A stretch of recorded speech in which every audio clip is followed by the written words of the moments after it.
Hi everyone, you're listening to Spoonie Radio. I'm your host, Dr. Courtney Craig. Today I'm joined with Damien Blenkinsopp. Damien has a deep interest in data and analytics since the early 2000s, and he's passionate about the potential of data to revolutionize health management. He has worked as an analyst and strategy consultant and helped devise corporate strategies around published research on the use of data analytics in business. As an internet entrepreneur, he came to rely heavily on statistical analysis to manage his companies. He then turned his interest in numbers to body data and health optimization. He has been an enthusiastic supporter of the quantified self movement since its inception and collects data on many different body functions. He attributes this practice to his recovery from chronic fatigue syndrome. Damien holds an MBA from the London Business School, speaks 4 languages, and has lived literally across the world. His commentary has been featured in prominent press such as the Financial Times and Business Week, and he has been a frequent speaker at top business schools, industry conferences, and corporate annual meetings. Welcome to the show, Damien. Thank you very much. Now, before we get started, I know a lot of the listeners out there probably aren't familiar with this idea of biohacking, the quantified self movement. So if we could start, just kind of explain what is biohacking, what is quantified self? All right, I'll start with quantified self. It makes more sense in that order.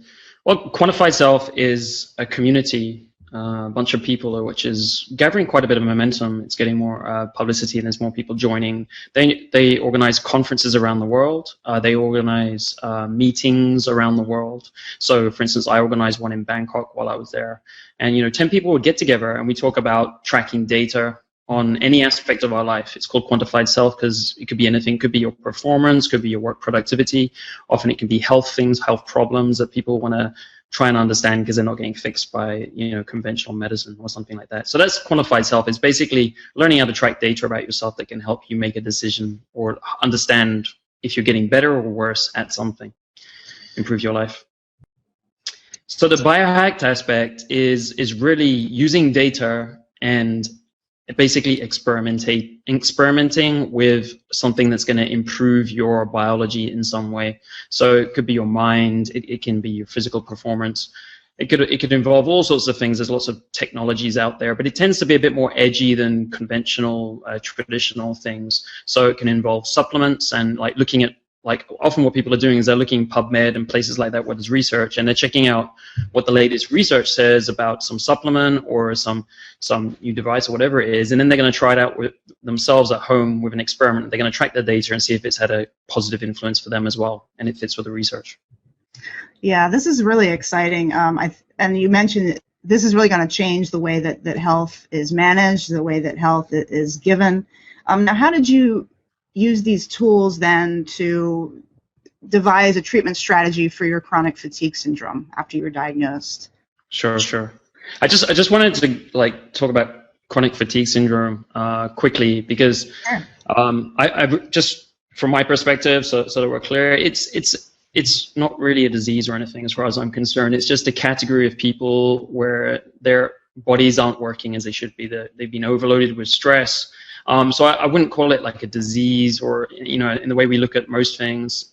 It's really just, it could happen from any kind of different stressor. A bunch of different things could happen to you. But you just get put into this big box where basically a few of your body systems aren't working and, you've got some typical symptoms, but often I think there's lots of different subgroups within CFS is my point. And in the future, people will subdivide these into different areas. At the moment, it's just this big thing that no one understands really, so that's why it's this big grouping. So I just kind of wanted to put that out there because I've never thought really, someone gave me the CFS denomination based on raised antibodies for Epstein-Barr virus, that's where kind of my definition for CFS started. But pretty quickly I realized that, there was some things that weren't the same as other people. I had some commonalities. So, you have to kind of be careful about the denomination. Make sure you understand what's the commonalities and what's unique about you. And focusing on what's unique about you is actually one of the things that I found helped me the most. Because if you focus on what's common, then you tend to like get him put in this big pool, and no one's really going to give you something specific that's targeted at your specific stressor, or the thing that, whatever it was that actually pushed you over the edge and caused you to decline into CFS, into this area where, you know, a bunch of your systems aren't working. Then and eventually you're going to have to resolve that, find out what that was. Right. Now, a lot of these ideas, this whole notion is very outside the box. It's kind of based on functional medicine model. How these things aren't really popular outside the US. So how did you find the resources with this approach to get accurate testing, to find supplements that maybe aren't widely available in some of the places that you've lived? Sure. Well, I've lived outside of the Western world for a long time. I've lived in Asia for a long time, China and places like this. So I'm already a bit used to accessing things in the West, because that's where all the information tends to start. The US, it's the biggest market and everything, you know. So for most things in the world, whether it's business or whether it's health and whatever, most things are going to originate over there just because it's a bigger market and that's where the resources are. So, you know, I've kind of been used to accessing and getting stuff shipped from the US for a long time. So, you know, there are ways to do that, to do it efficiently, get it past customs and stuff, because that can be a bit tricky. So that's kind of the first things with supplements. And then, but what you learn to do is actually to look at the information. Like, there's a lot of it now, which is available online. There's a lot of people who are now coming out and they're talking. They're being very transparent. So there's physicians who are being very transparent about what they're doing. They're putting all of the information out there for you to understand, you know, what you're dealing with, rather than, like, I think the typical model was like you go to someone and they tell you what to do, but they don't tell you why, right? They don't answer all the why questions. So this is kind of something new where these people are saying, like, you should understand your own, you should be responsible for this. You should, you know, you should understand it yourself. And that's a great movement, because no matter where you are in the world, you know, there's this information online on blogs, or like in PubMed in the research, you can check that out. That's all available online, you know. But there's lots of books about functional medicine now, and there's people standing up, and you have to be a bit careful who you're looking at, of course. There's a big thing about quality of information and who you look at, and that's probably one of my biggest things. I'm very careful about the information I'm looking at and the quality of it. Is it published in research, or is this person, does it look like they have an agenda, or are they very transparent? So transparency is very important for me in the way they do it. So I can think of some people who are very transparent, like if you know him, Dr. Richie Shoemaker. He puts all of the, you know, research out there. He puts all of the biomarkers he's using, the lab tests. He explains how the lab tests are. He puts videos up to explain. You know, there's just so much detail, which is probably overwhelming for a lot of people. And I have to be honest, you know, I've watched his physician's DVDs like probably 5 times, because it's incredibly complicated. He spent 20 years doing this, so of course it's going to take you a while, you know, to get your head around it. But the information is available, and it's all really thanks to the internet, you know. Like, one way or another, it's because of the internet all of this is available today now. So I think the idea is that, like, go to the internet and start to find out where the quality information sources are, and maybe go to books and stuff as well that you can buy on Amazon. You can buy them electronically now, so I don't have to worry about getting them shipped to me either. Mm-hmm.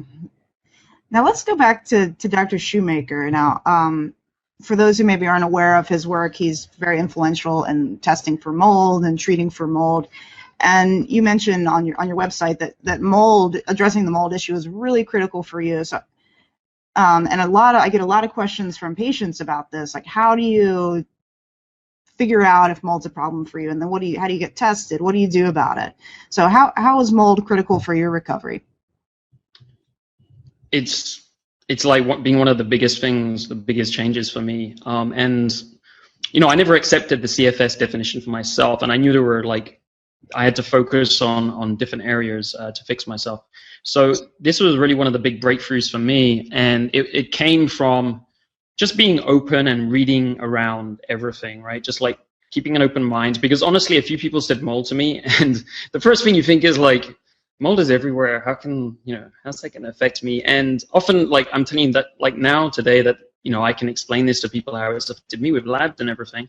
That's the first response I get. And the first thing to realize is it's toxic mold versus the normal mold, right? There's only some species of mold that are dangerous for us, and there's a ton of research behind these. A lot of people have heard of aflatoxin, There's tons of research on that and how it gives you liver cancer, right? And then there's others as well. So, you know, there's a lot of research on this, and you just like, so first of all, it's like toxic mold. So there's a subset of mold.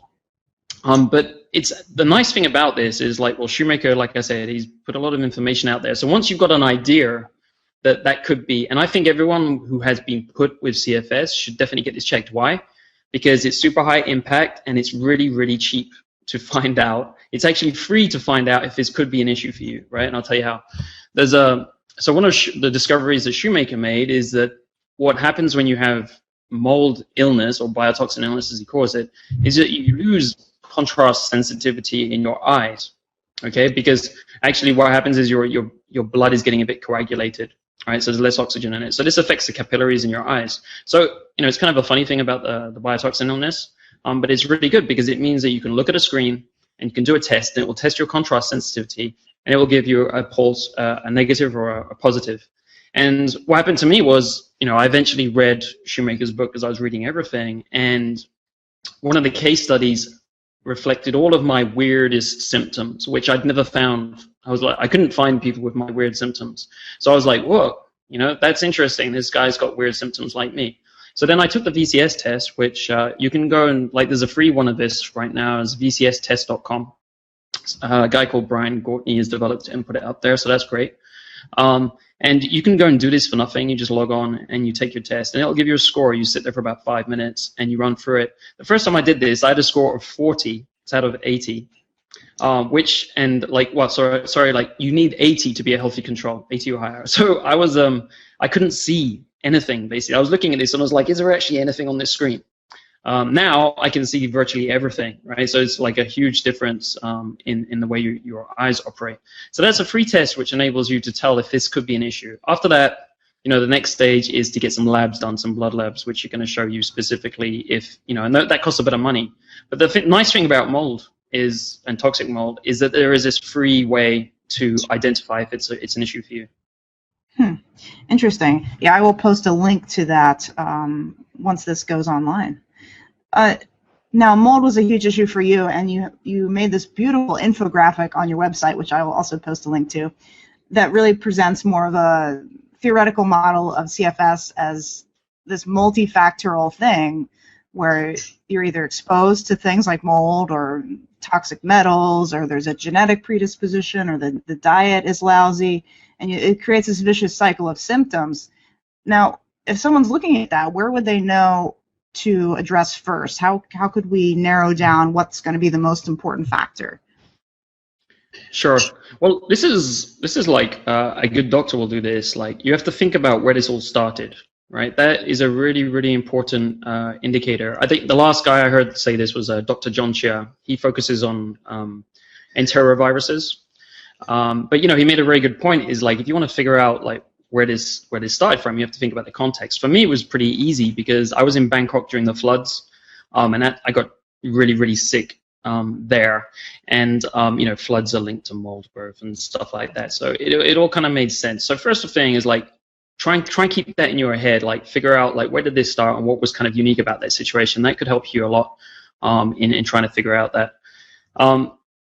But then, like, to start, right, what you have to really do, I think, is, because like CFS, the thing about it is you have low energy, you're fatigued, you have brain fog, you have emotional instability, which makes it hard to get things done, to focus and, you know, and just to operate, basically. So you have to really think about like, what's the easiest win I can get right now to make myself a bit better so that I can do more.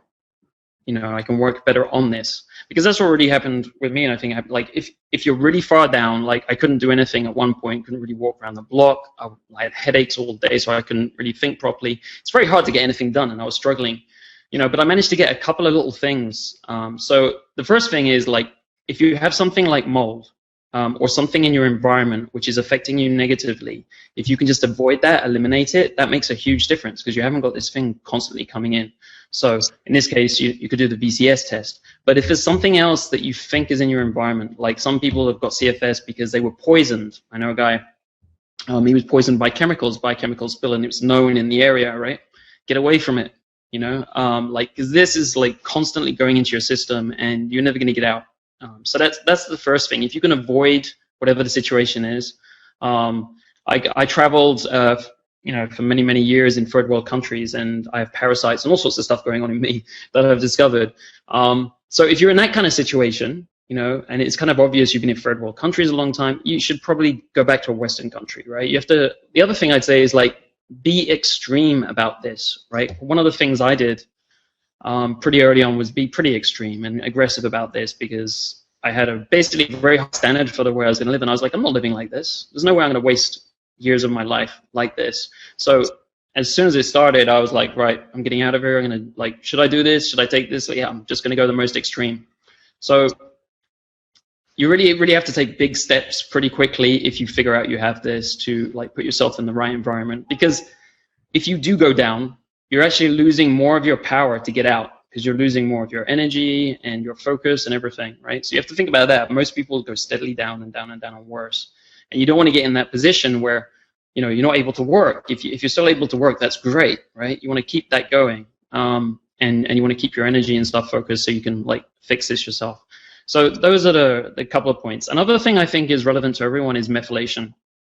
And it's also pretty easy to work on that. If you look at, there's two people you should read about. There's there's Richard Cronenberg, not a doctor. Unfortunately, he's deceased, but he has a ton of posts and information he made available in studies with a very simple protocol to help you support your methylation to get that better. Because everyone's going to have deficiencies. I don't think I've ever seen anyone that doesn't have deficiency in methylation. And that process is responsible for so much in your body that you're not able to fight or do anything against the stresses if that's going wrong. So it's really important to have that resource in place. Another person who's got great stuff, and you mentioned her to me, is Dr. Amy Esco. She's got all this free information, transparent, and she has what you don't want to do with Amy Esco, I think, is like get into she goes really deep into the complexities of it, right? But what you can do is she's now got this simplified methylation protocol, which you can get started on and start making you feel better. Because if you've had CFS for a little while, your brain's not going to be working. And to dig into her stuff, I think most people, they get so confused and overwhelmed.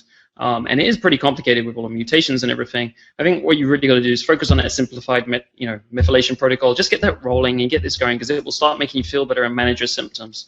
So before I found out the mold thing, I was working on my methylation, getting this right, and it managed a lot of my symptoms. I had less headaches, had a bit better energy, and so that got me moving. I was able to keep studying, keep looking at things, and keep moving. Wow. Now, you describe yourself as a digital nomad. You've lived in so many different exotic places. How has that affected? I mean, most people with CFS can't travel at all. And these dramatic changes in things like diet, you're exposed to maybe different things like parasites, different time zones, like any of those things could certainly trigger somebody back into relapse. So how do you avoid that, living this digital life that you live as a nomad?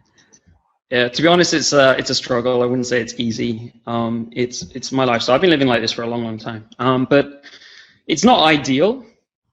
However, it does have some advantages for me. So I'll give you an example. A couple of months ago, I was going to move to Budapest with a friend of mine, a work buddy. I landed there, and it was terrible. I have a weakness for biotoxin illness, mold at the moment, which I haven't. I think eventually you build up resilience, but it's been very recent that I'm still dealing with this, and I have to stay away from that stuff. Budapest is not the place for me. It was very difficult to find any hotels or anything that were not didn't have water damage, which is basically the problem with toxic mold, which causes it. So I had to leave there within a week. That's what happened with that place. So you do have to be careful where you go. So the other thing, I have to be very organized, because I need certain things at the moment as well to keep me well. There's things like supplements. I need access to lab tests, because I want to keep progressing. I'm not 100% there yet. I'm about 80%, and there's a lot of work for me still to do, especially if I want to build up some resilience so this doesn't happen again. Because I think one of the things people do is you hear about a lot of people, they get better, after a while. A fair amount of people, but a lot of people go into remission again. And my belief is that you didn't work on the issue to rebuild your resilience, rebuild your body so that this wasn't going to happen again. If you do that, then you monitor it. I think you have to accept that, either because you led a bit of a silly lifestyle in terms of picking up like chemicals, pathogens. I lived in China for like 7 years. I tell you, it's the most polluted place in the world. I've got a lot of stuff in me. I've had a lot of tests, parasites as well, and I had a lot of health problems starting from there, even before I got CFS. So, it depends on what you've done in your life, and also your genetics and your epigenetics, of course. But you have to like kind of accept where you are, and and you may have to monitor some things for the rest of your life. And I think it's also like interesting. So it's been very beneficial for me. I would say like now I've had access to greater happiness in my life than ever before, because I didn't know, but my brain wasn't working properly, and I've got more clarity as well. But I have a few genetic, and epigenetic weaknesses which have been affecting me my whole life. I didn't realize it. So, it's been kind of a great discovery in a way, and it's something for sure I'm going to monitor for the rest of my life and keep improving on, because, it just means you're going to have a great life quality. And I don't think, like, we're a subgroup, right? People who've had some kind of CFS experience, but I think the whole, everyone is in this kind of situation. It's just that we got down to the bottom. Everyone's been losing a little bit of their health, right? You hear about, like, everyone's got chronic issues. I tell you what, when you start talking to people, your friends or anything, they say, yeah, I've got this issue or something similar, right? Everyone has these little bit of chronic health issues. It's just you manage to get down really far into a position where it's hard to get back up again. Whereas, they're still somewhere up here and they're not living a high quality life. Maybe they're a little bit less happy. Maybe they got more moody or anxiety, or, there's all sorts of things like going on which are like basically health symptoms that are going unnoticed today, I think.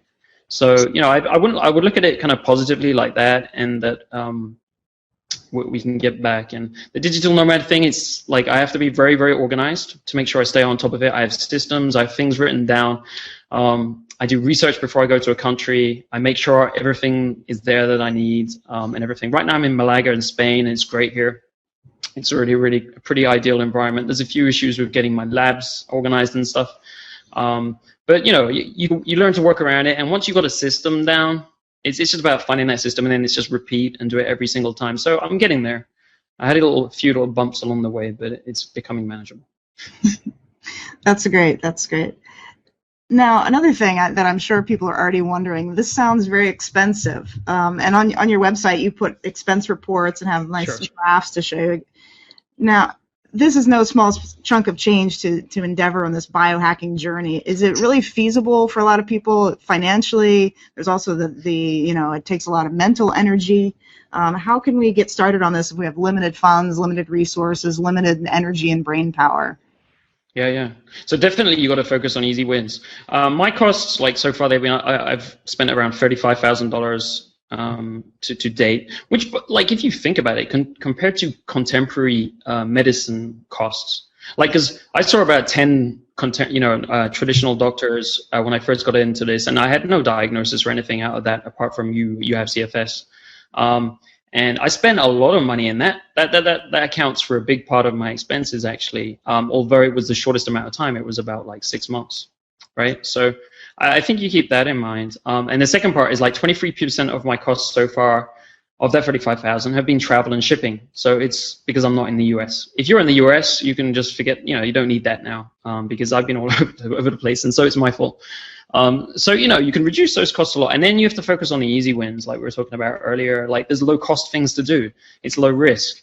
So like the VCS test in that example, the methylation supplements aren't that, that expensive. And if you focus on the simplified protocols that are there, then, you don't have to, it's not even that much mental effort. But I would say you do have to pay attention to the details in these things, because I think some people who tend not to get results, they're not going to implement the protocols exactly as they're out there, right? So I know with the Shoemaker protocol, when I first started that, it was kind of difficult for me to really, really get it down, because it had a lot of compliance in it.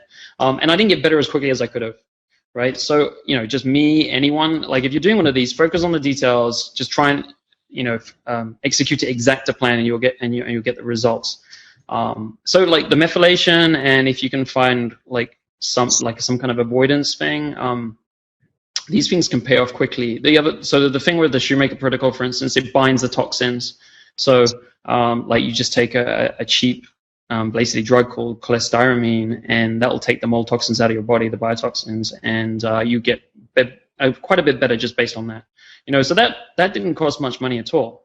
I think, and also like my whole approach to this has been very aggressive, and I've spent, so I'm spending a lot more money than most people. I have consultations. I keep a very open mind, so I'm having consultations with all sorts of people. Some theories I don't really believe, but I still want to like take a look at them because I don't want to spend much time like this. So I want to get better as quickly as possible. So if you're not in the situation to do that, it's not going to make. I've done a lot of experiments that didn't work out as well that you probably wouldn't do. They're a bit more experimental, like.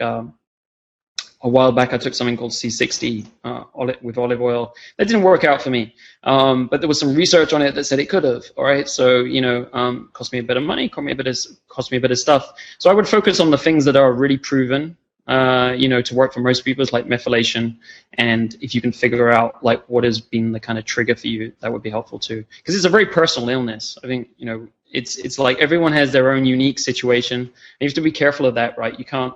There's not. A lot of the treatments out there seem pretty focused on like, this is your specific problem. I don't think that's the right approach with CFS. I think you have to start with the general stuff. Like we all have oxidative stress, which is really high.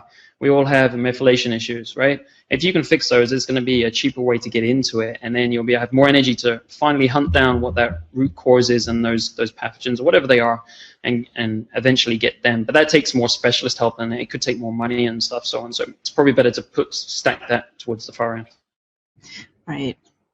Now, if we're going to start collecting data on ourselves, like what sort of biomarkers should we use and measure over time? Like, what have you found most useful? Which things can we modify?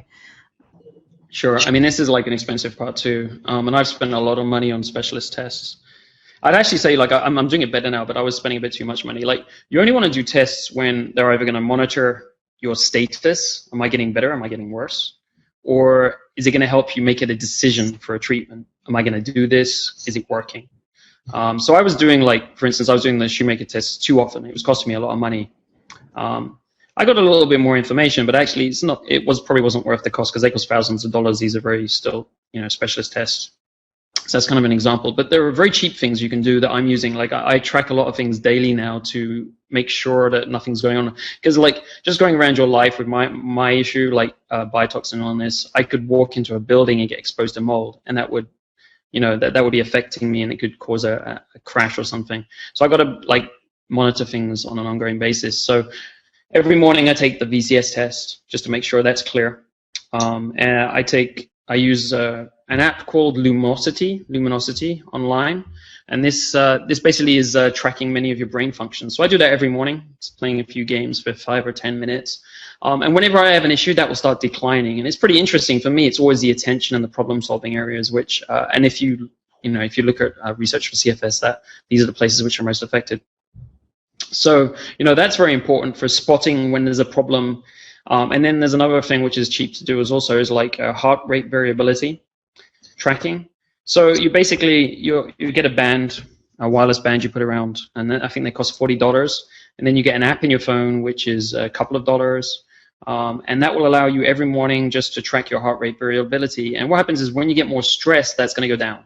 When you got more stress to your body in general, and you're not coping, it's going to go down, and you need to recover. So like I've been testing this for a while, and anytime it starts going down, I really need to take a day off of like, because I'll be going around, like I've been hiking and pushing things lately and, trying to rebuild myself. But, as soon as that starts going down, like it'll go dip, you have to take a day off, just chill around the house. Just don't do anything. Wait till it goes back up and then go around. So that's really, really helpful, and it costs you like $45. And it's just to track that every morning. It's a very important piece of information, I think.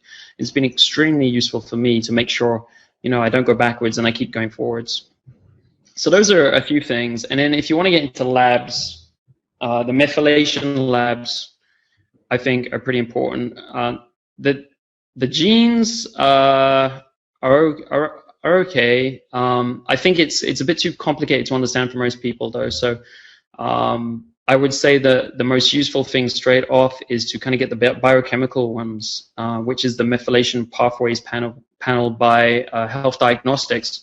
This tells you what is your SAMe, your SOR, and various components of your the chemicals in your methylation process. So they'll tell you if you're undermethylated, if you're overmethylated, tell you if you're lacking antioxidant enzymes like glutathione. So you can really kind of see where the situation is at, because the genetics, they're good, but it's not an exact science in that you could have a genetic mutation, but you may be coping with it all right. Your enzyme might be, going fast enough, because typically these are affecting enzymes in methylation, so it could be too slow, for example. But sometimes, because there's lots of different enzymes, the way it works out is that part's actually okay. So it's not an exact predictor. So it's nice to look at the biochemicals, and you can see, today it's at this place. So I know, like, for instance, I've had very low SAMe throughout. So I've had to rebuild that, so I supplement with that, and it's giving me a lot more energy. It's sorted out headache problems, all sorts of things. So it's a very useful piece of information, and it also allows me to track my status, take that every few months, and I can see, I'm improving. I can see the status of my methylation. Is it getting back up to where it should be, back into controls and healthy controls and stuff? So that's a pretty useful test. And could you tell me the name of that test again and where we could find it? Yeah, there's a lab in New Jersey. They have another laboratory in Europe as well, if you want to do it in Europe, in the Netherlands. It's called Health Diagnostics. This was the lab recommended by Rich von Kronenberg, and he was using for all of his tests. So you'll also find he's written a lot. He's also analyzed people's, like, when they've given him results online in forums and stuff. So you can actually learn quite a bit about that test as well, because of the fact that he was working very transparently. Which is pretty nice about it. What I also like is the glutathione. It splits it between oxidized and reduced. Only reduced is working for you. For instance, I had very high oxidized. Like if I took a test, it would be high. You've got high glutathione.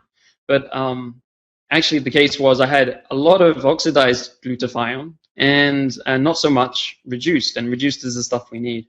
So because it gives you that detail, it gives you a clearer picture, and it's pretty useful for methylation. Now, through all of this experience, however many years you've been doing this, what is the major lesson that you've learned, the life lesson? What's a good take-home message from your experience? There's been many life lessons. So basically, you can deal with anything. You can. I've been in pretty bad places, like most people with this. So I've had really, really low days, and places where I thought I'd never get out and stuff. But you learn that you can get out of this. You can get out of anything. It just takes keep working on it. So that would be the main thing, because I think from now on I'll go through life, and honestly, not much is going to be a big deal anymore, I guess, compared to having had to dig out of this, taking so long, like being so painful. I used to call it the prison of pain. When on my bad days, because you can't get out of it. It's like the worst prison in the world. You can't walk out. You can't do anything because you're in your body. So that would be like the biggest takeaway from all this. And also, like the second one is just like you have to be responsible for yourself. You can't expect anyone else to do this for you. I think like the old system is like you should rely on your doctors for everything. But ultimately, no one's going to care as much as you are. No one's going to have as much time. So you have to use doctors and consultants and stuff, like use them for their expertise, like go to consultation, like get their advice, go away, and then study yourself, and record the consultation with them and revise it, study it 3 times so you understand all the stuff that they explain to you. Because I see a lot of people online, they're like, I didn't really understand what half the stuff the doctor said to me, and that's like time you paid for, advice you paid for, that could be invaluable to you. And I think a lot of people will even forget some of the stuff that they had, from a doctor or a consultant or whatever. So record it, and study it, and make sure you know it and use it and apply it. So I think that's what I do. I think that's great advice. I've had a similar experience. You just have to take what they give you and build onto it, and just keep learning as much as you can to get better. Now, how can we find out more about your work and what you're doing on your website? Where can our listeners go to find out more? I got a couple of places right now. I got this a site called biohacks.net, so you'll find a bit of information about whatever experiments and a bit about what I've done with CFS on there. Also, how much money I've wasted on it. I publish that monthly because I think it's important to be transparent about this. Like I said, transparency is changing the world. So if more people could be transparent, it would be a lot easier. That's one place. And then I'm working on a podcast right now. I'm going to launch it in August. And that's going to be called the Quantified Body Podcast. It's at thequantifiedbody.net. And that's all about like helping people get past or the opinion. If you look on the internet today, like one of the biggest tasks I said, like, is like understanding information quality. Fortunately, I was an analyst. I had an analyst background. My job was to decide what was good quality, what was bad quality data. So I had a head start. But 99% of health, fitness, anything related to the body out there, like information on the internet, is opinion. It's not very, database. Often people have agendas. Often they're selling you stuff. It's very complicated. It's very time consuming to sift through it.